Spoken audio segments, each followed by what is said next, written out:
Hello, we are studying here the types of pile foundation depending upon the material, in which we have already studied one type, that is timber piles, and now the second one is concrete pile.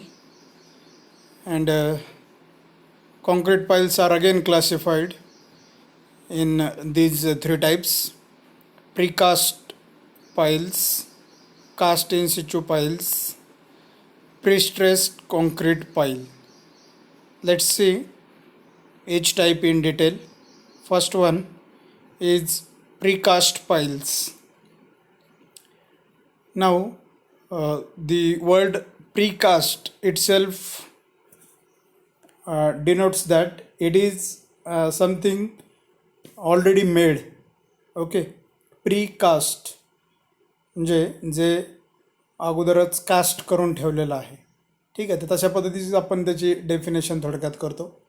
Precast piles are those which are manufactured in the factory or at a place away from the construction site and then driven to the ground at place required, or wherever required it can be driven.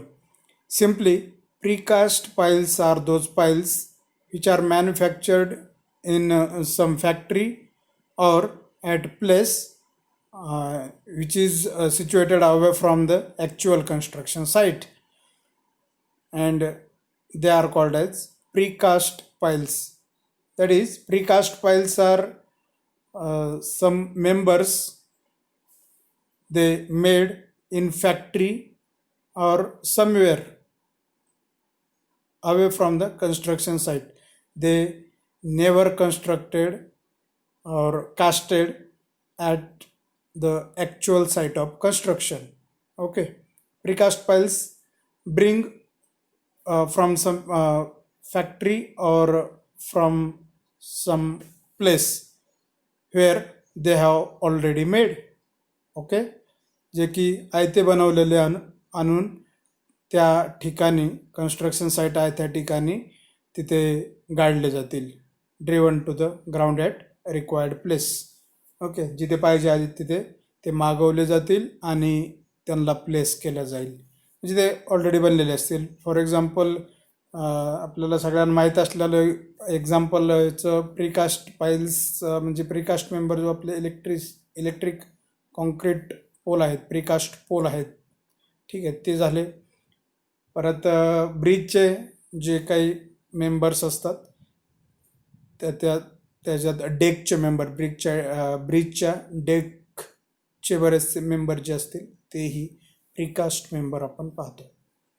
तसेच piles हेही असे precast piles असतात जे की already बनवलेले फॅक्टरीमध्ये किंवा काही एक पर्टिक्युलर साईट असते त्याची, म्हणजे जो थोडक्यात त्यांचा रेडीमेड प्लांट असेल प्रीकास्ट पाइल्सचा, आणि बाकी मेंबर त्या ठिकाणी प्रीकास्टिंग मेंबर्स बनवलेले असतील तर त्या ठिकाणाहून तो इथे आपण मागवून घेतो.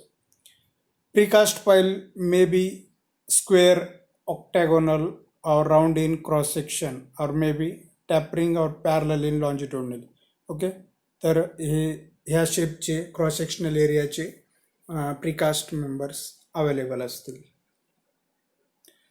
The size of these piles varies from 30 centimeter to 50 centimeter in cross sectional dimension and up to 30 meter in length.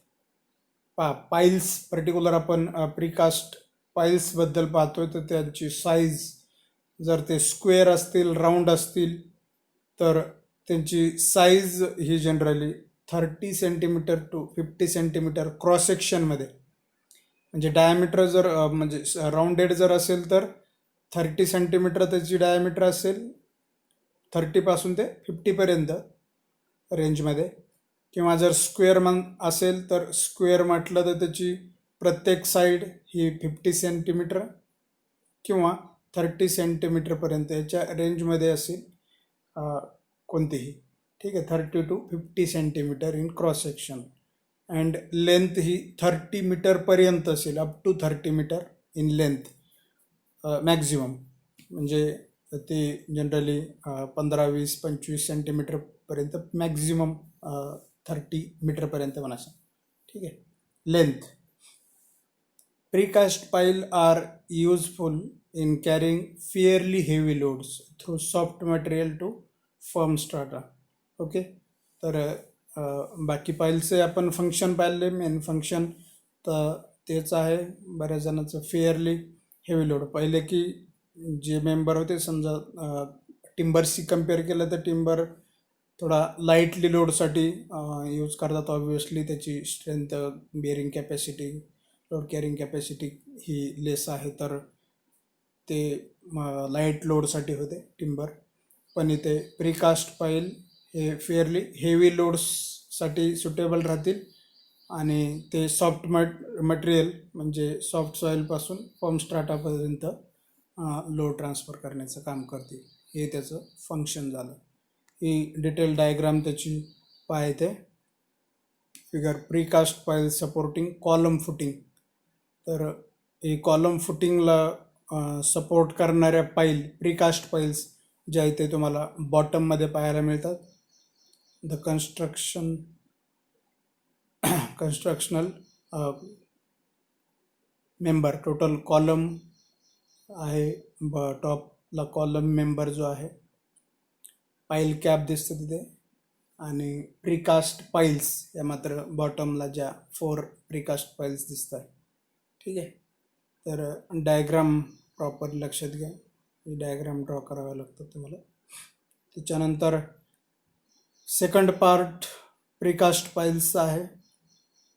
Caste in situ piles. The pile which are cast in position on site inside the ground. It may be reinforced when pile acts as column and when subjected to lateral force. तर precast पाईल जी पहिले आपण पहिला type पाहिला आणि हा second type, ह्याच्यात major difference लक्षात घ्या. It may be reinforced when the pile act as a column and subjected to lateral force. याच्यामध्ये डिफरन्स लागेल. ते डायरेक्टली मागून तिथे साईडला आपण तिथे त्याला ड्रिवन करत होतो. पण इथे कास्ट इन सिचू पाईल्समध्ये तिथे हे त्या साईटवर ॲक्च्युली तिथे हे केले जातील, ठीक आहे, कास्ट केले जातील. Normally the cast in situ piles are constructed with an enlarged bulb and corrugated stem. enlarged bulb आणि corrugated stem हे कशा प्रकारचं असतं तिथे डायग्राममध्ये पाहते. कास्ट इन सिचू पाईलची डायग्राम इथे दिलेली आहे. तर तो टॉपला हॅमर पहिल्या डायग्रामपासून पहा. पुढे त्याला हॅमर करून खाली घेतलेलं, ड्रिवन केलेलं, तो मधला पार्ट जो दिसतो तो मॅन्ड्रेल थिन स्टील शेल आहे. ते म्हणजे स्टीलचा पार्ट आहे टोटली. शेल प्लस मॅन्ड्रेल ड्रिवन हे टोटल पहिल्या पार्टमध्ये दिसतंय ए फिगरमध्ये. बीमध्ये मॅन्ड्रेल विथ ड्रॉन पहा. मॅन्ड्रेल तो विथड्रॉन म्हणजे वरती ॲरो दिसतो म्हणजे तो त्याला आपण काढू शकतो, म्हणजे एकदा तिथे त्याचं लोकेशन फिक्स केल्यानंतर, ठीक आहे. तो पाईल तिथे बसवून तो पार्ट काढून घेतला तिथे. त्याच्यानंतर रेनफोर्समेंट इन्सर्टेड पहा. मग आता पाईल तिथे फिक्स केल्यानंतर म्हणजे ते पहिलं जे आहे ते फक्त होल केलेलं आहे. मॅन्ड्रेल विथड्रॉन म्हणजे तो मॅन्ड्रेल काढून घेतला तर तिथे फक्त एक तो होल पडला. सेकंड डायग्राममध्ये पाहू शकतो तो टोटल मॅन्ड्रेल काढून घेतल्यानंतर तो होल राहील. मग त्याच्यामध्ये जो रेनफोर्समेंट इन्सर्ट करायचा, जो साईजचा तिथे बनवलेला असेल तो रेनफोर्समेंट तिथे बनवला आणि त्याच्यामध्ये कॉन्क्रिटिंग केलं. तर अशा प्रकारचे ते कास्ट इन सिचू पाईल्स बनतील. म्हणजे ॲक्च्युअली त्या साईटवरच इथे कास्ट केलेली असेल, ठीक आहे. तर आता तुम्हाला पहिल्यामध्ये याच्यामध्ये डिफरन्स लक्षात आला असेल. तर इथेही अशा प्रकारे एक साईटवरच कास्ट करतो ही आपण ह्या टाईपची पाईल. तर त्याचे पॉईंट परत पहा सर्व. स्टील ट्यूब पहा. एक स्टील ट्यूब म्हणजे तो आपण मॅन्ड्रेल जो पाहिजे A steel tube having internal diameter equal to the diameter of pile and 20 mm thickness is driven into the ground. म्हणजेच तो आपण मॅन्ड्रेल पाहिलेला. ठीक आहे.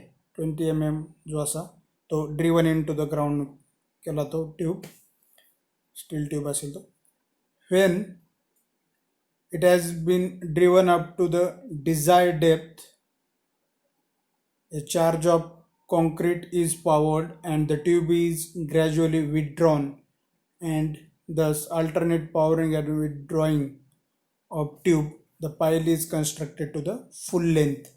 पहा, जिथे खड्डा करायचा तो मॅन्ड्रेल काढून घ्यायचा, त्याला कॉन्क्रीट रेन्फोर्समेंट आणि कॉन्क्रीटनं कास्ट करून फिक्स करून टाकायचं, असा मिनिंग त्याचं. ते तसं करत राहायचं अल्टरनेट, एक एक जेवढे पाहिल तेवढे पाहिजे तेवढे. In case the pile is to be reinforced, the reinforcement cage is lowered in the steel tube before powering the concrete.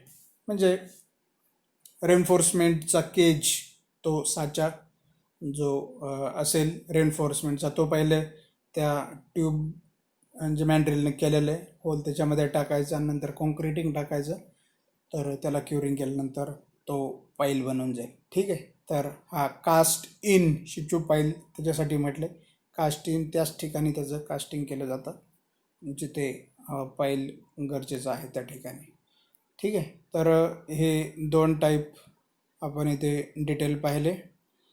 Concrete पाईलमध्ये त्याच्यामध्ये जे क्लासिफिकेशन 3 आहे त्यातलं प्रीकास्ट पाईल आणि कास्ट इन सिचू पाईल हे 2 पाहिले. थर्ड टाईप हे आपण नेक्स्ट लेक्चरला पाहूया. हे 2 टाईप जिथे डिटेल पाहिलेले आहेत. तर चे डायग्राम्स हा फार इम्पॉर्टंट आहेत, त्या व्यवस्थितपणे स्टडी करा. Okay, thank you.